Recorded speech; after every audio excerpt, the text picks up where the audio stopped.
Thank you very much.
Commissariat to the family of Okoye Agana in Umonachi over the death of their wife, Mrs. Patricia Okoye Agana.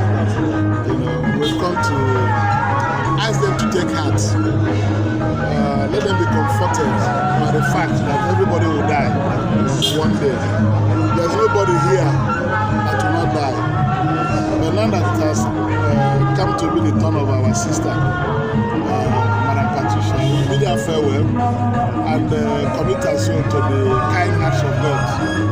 God will receive her in His kingdom, show her mercy, and give her a good resting place in heaven. Then for the family of the Agana Okoye to take heart and be consoled by what happened to other people. People die everywhere. Even today, there are so many burials today, not only here.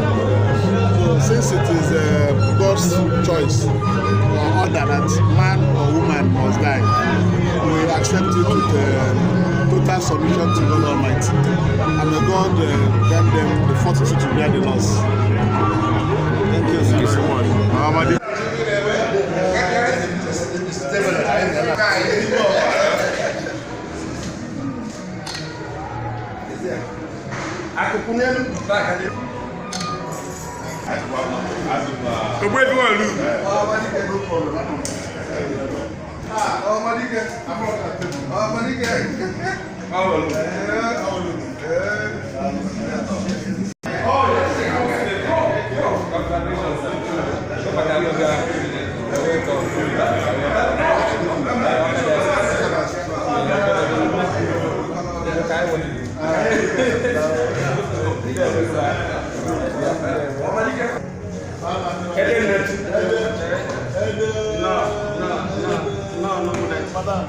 Community leader. PG Umawai.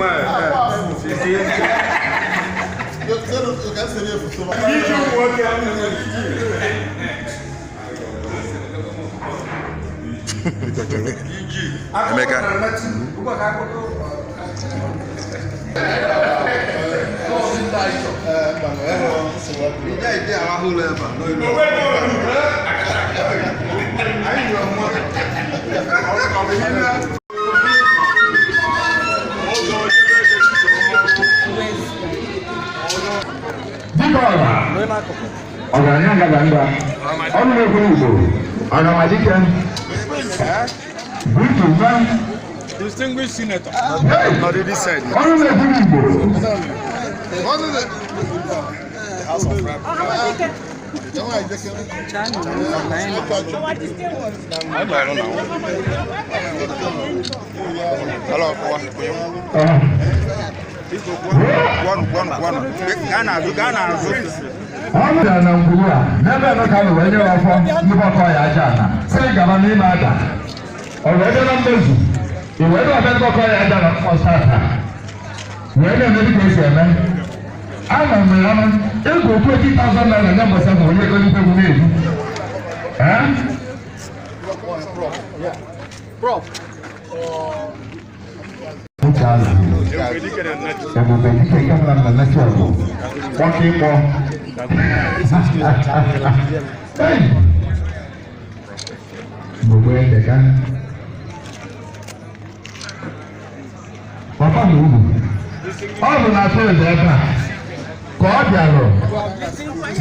But it's significant that he did come. there are other engagements. And this trying period they have in the house still became. We do appreciate your effort. We've noticed your performance in the Senate as a big challenge facing the people is to be or not to be. As we approach the end of Fulani hegemony in this country and the dynamics of Arab world, we want to assure the people that we are behind you in the fight you people are supposed to engage. The next few months is a very trying period for this country. There's no doubt about it. I pray that there will be a 2019 election. But with all of you there, we thank you for coming. This is a very formidable family. And I'm not sure how much you know about their performance. One, they are concerned about well-being of human beings. We have a health center built at this time to take care of health of our people. And then the spiritual health, a church was built, conceived and built within 3 months. So if you have physical health and the spiritual health, what else do you want? Thank the Okoya dynasty. Yes, and we thank all of you for your support. I equipped a word there that we haven't got judges in this town, and we have prominent lawyers, and I think we are able to have at least 2. And I know we've known you very well, and we know you can always fight for us. Thank you very much. Thank you very much. Even though you can do, all when I feel that I can't wait, and you go for a boy, I just. Whoever I will let out, Honorable,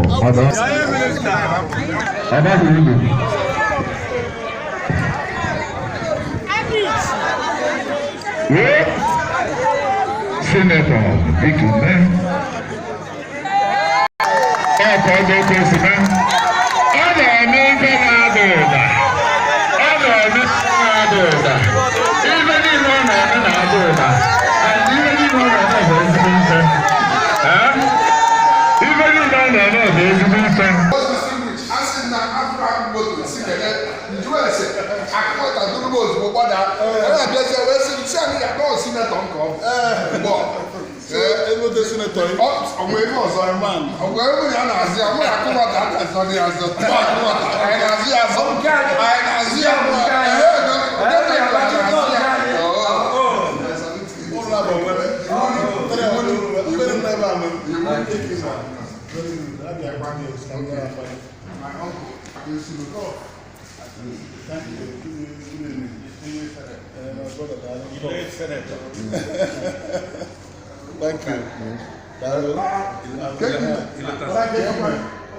I'm always available.